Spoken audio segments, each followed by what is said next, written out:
Hi guys, mga kanegosyo, Kasenso ko Familia. Magandang araw sa inyo, mga kanegosyo. Medyo natagalan ulit tayo bago nag-vlog.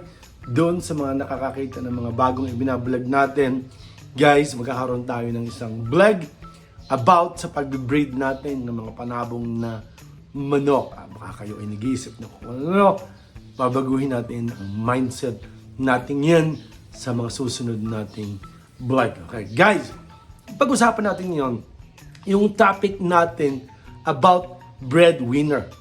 Ikaw ba ay isang breadwinner sa inyong pamilya? Napanood nyo ba yung movie na Breadwinner ni Vice Ganda? Kung napanood nyo, guys, marami akong kaibigan o kakilala, kamag-anak, naisip, talagang na-feel ko, kahit na si Vice Ganda, medyo naluha pa nga tayo habang pinanonood natin ang pelikulang ito. So guys, pag-usapan muna natin yung topic natin. Breadwinner ka ba sa inyong pamilya? Attention mga OFW. Ang breadwinner ay ito ay isang membro ng pamilya na nagtataguyod sa kanyang pamilya. Normally, ang nagtitake ng responsibility na ganito ay normally yung mga anak na. Let's say, anak na babae, anak na lalaki. Instead din talaga mga magulang na talaga yung nagpo-provide ng mga gastusin, yung pagkain, pagpapaaral. Siya ang tumutulong sa mga kapatid niya, sa magulang niya, sa pagbabayad ng mga bills, kuryente. So, yun yung breadwinner. Ibig sabihin sa yung talagang, yung source of income niya talagang, inilalaan niya talaga sa kanyang pamilya.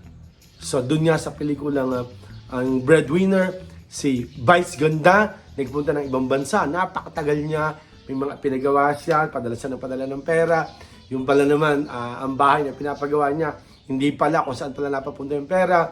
Ang problema, yung mga kapatid niya, yung pamilya niya, magkakasabwa talaga. So, nung ma-realize niya, nung umuwi siya, naglahong bula yung mga pangarap niya. Wala yung bahay, wala yung mga, as in talagang walang naipundar. And then, yun nga, hanggang sa doon pa lang na kagulo, marami palang problema. So, nakakalungkot ako. So, guys, kung ikaw ay breadwinner, dapat maging matalino ka rin. Siyempre, ano ba yung mga lesson natin na natutunan sa pelikulang The Breadwinner? Okay. Unang-una na, kung ikaw siyempre papagawa ka ng bahay, doon sa pelikulang yon, nagsesend yung kapatid niya ng mga pictures, yung mga development ng bahay, nagbablog pa nga. So, kung tayo ay magpapagawa ng bahay, unang-una, siyempre, papagawa tayo ng something. Siguro, mas maganda rin na nung simulan ay nandun ka or kung talagang meron kang talagang isang pwedeng pagkatulan. Siyempre, pagtitiwalaan mo naman talaga yung pamilya mo nga yan eh. Kaya nga lang, siyempre, napakarami na ng story na ganyan na may mga pinapagawa, may mga pinabibili, din hindi naman nangyayari. So, kung tayo ay may naipon na gustong ipagpagawa, siguro sa lesson sa pelikulang ito, siguro yung umuwi ka, then mag-stay ka ng mga 1 month sa Pilipinas, okay na at least nababantayan mo. Kasi alam naman natin, bukod sa, siyempre nag-iingat tayo sa perang hard-earned money natin, baka palpak yung contractor, baka hindi maayos yung gawa, and then siyempre yung inassign mo na tao na mag-assist, baka pumalpak o kuhanin lang yung pera, maubos yung pera, so sayang naman. So, yun yung natutunan natin, na kung tayo may pera, ay hindi naman natin kinakailangan basta ipadala. Then, of course, kung tayo na nagpapadala ng pera, dapat may pinagkakatiwalaan din tayo. Yan ang isang lesson din natin. Kasi padala siya ng padala, yung pala hindi na ipagamot yung mother niya, yung ganun. So, dapat talaga, be careful talaga. Dapat budgeted talaga. Dapat talaga, kung pwede lang na talaga na kanya-kanya sila makaka-receive. Or, meron ka talagang isang tao na siya yung assigned kung paano talaga i-divide yung ano.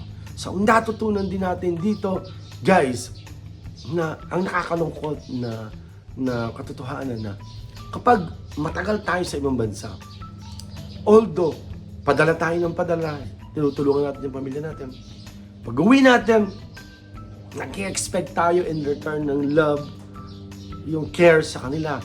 Pero may mga iba na, siyempre sa katagalan nagkakahiyaan na kayo, hindi na kayo ganun ka-close.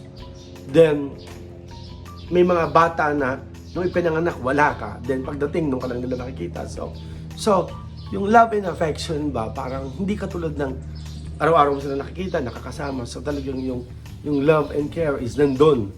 And then, natutunan din natin, syempre, yan ay common na pag nasa ibang bansa tayo, kahit pa nabigyan mo na sila ng nabigyan, then dumating yung time na wala kang maibigay, masama ka kaagad. Parang yung 100 mabuti na nagawa mo, may isang bagay ka lang na hindi na ibigay, masama ka na.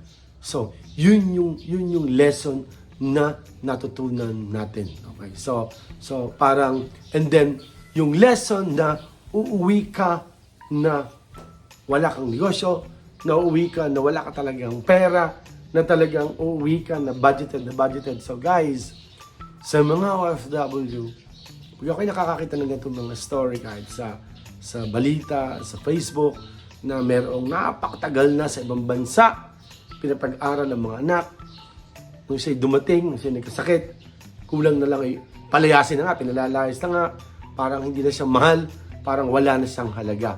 So guys, ang payo ko sa inyong mga OFW, maging matalino. Hindi po pwedeng lahat ng kinikita nyo, pinapadala nyo, magtitira ng pera sa sarili, magtitira rin talaga ng love and care sa sarili. Kasi maaring minsan naghahanap tayo na makumusta man lang tayo, matawagan man lang tayo, ma-text man lang tayo, bakit ka ito? Every time na magte-text at magchat-chat, may kailangan. So, hindi natin maiwasan mag-isip na mahalaga lang ba talaga? Tuwing ba talaga silang tatawag sa akin? Hindi man lang nila ako makumusta. Hindi man lang nila ako matanong kung kamusta ako dito, kung kumain na ako. Dahil agad ang mauna, lagi yung pera. Isang nakakalungkot na katotohanan na maraming mga OFW, malalaki, mababae, siguro mas marami nga lang yung babae na talagang tumanda na sa ibang bansa sa paghahanap buhay para maitaguyod ang pamilya, para matulungan. May mga iba na may pagkakataon na may boyfriend naman, hindi lang kasi hindi na nagkaasawa. Dahil nagkalayo, nagka-break. Hanggang sa tumanda na, uuwi na matandang dalaga, matandang binata, walang asawa, walang anak. Pati ba naman ipon, pati ba naman negosyo?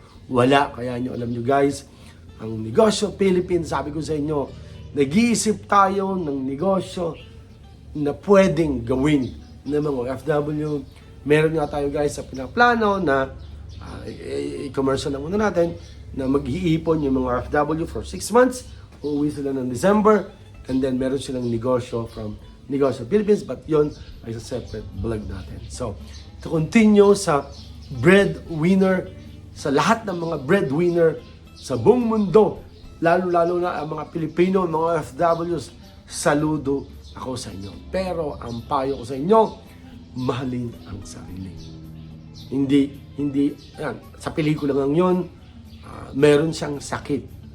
So, may kilala ako na kamag-anak, napakatagal na, kaya hindi muna siya umuwi from Italy, kasi pag raw nagretiro, meron siyang makukuhang malaking pera.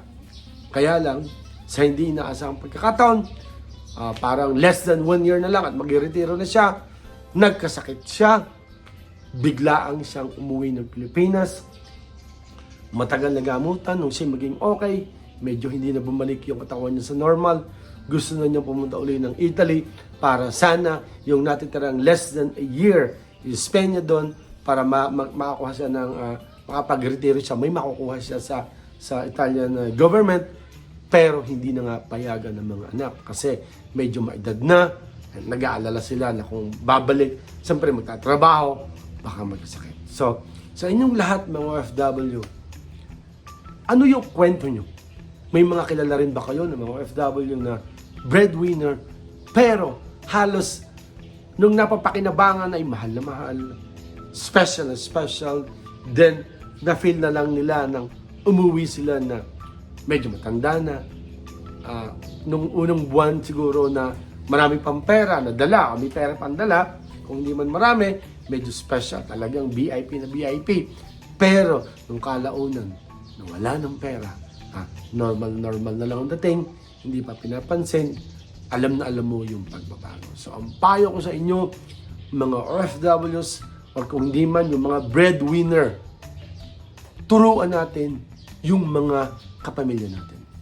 Iparamdam natin din naman sa kanila, unawa, na hindi ganun kadali ang kumita ng pera, lalo na kung ikaw ay OFW, lalo na kung ikaw ay nasa ibang bansa. Hindi ganun. Napakahirap ng damdamin pag merong may nawala sa pamilya natin, nung nasa ibang bansa tayo, may nangyari sa kapamilya natin, may mga okasyon, may mga event na how we wish na nandun sana, pero hindi nga. Sana maunawaan nila. Sana magtira tayo sa sarili natin, maging matalino tayo. Hindi habang buhay tayo ay malakas, hindi habang buhay kumikita tayo, dapat magtira ng para sa sarili.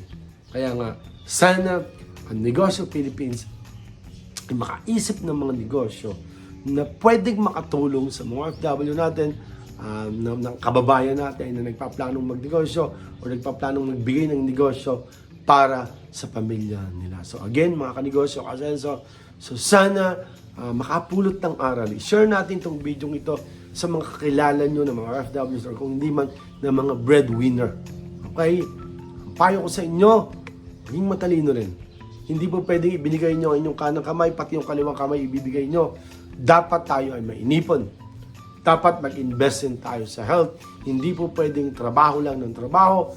Dapat kung nararamdaman, magpa-check up, magpagamot, magpahinga kasi lalong mahirap pag tayo ay nagkasakit. So mga kanegosyo, kasi sa Kapamilya, nandito lang po kami. Kami po ay nagkikare sa lahat ng tao, sa lahat ng mga OFWs natin, sa mga kanegosyo natin. So mga kanegosyo, kasi sa Kapamilya, God bless po. Kita-kits po tayo sa susunod natin video. Bye-bye po.